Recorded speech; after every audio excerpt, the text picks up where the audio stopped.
Bata, anong oras na?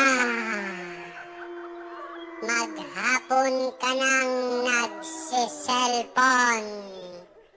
Tigilan mo na yung kaka-cellphone mo. Adik ka na. Adik ka na sa kaka-cellphone. Ihinto mo na yan. Bago pa ako mangain ng mga batang katulad mo. Hindi ka na natutulog sa tanghali. Kasi puro cellphone ka na lang.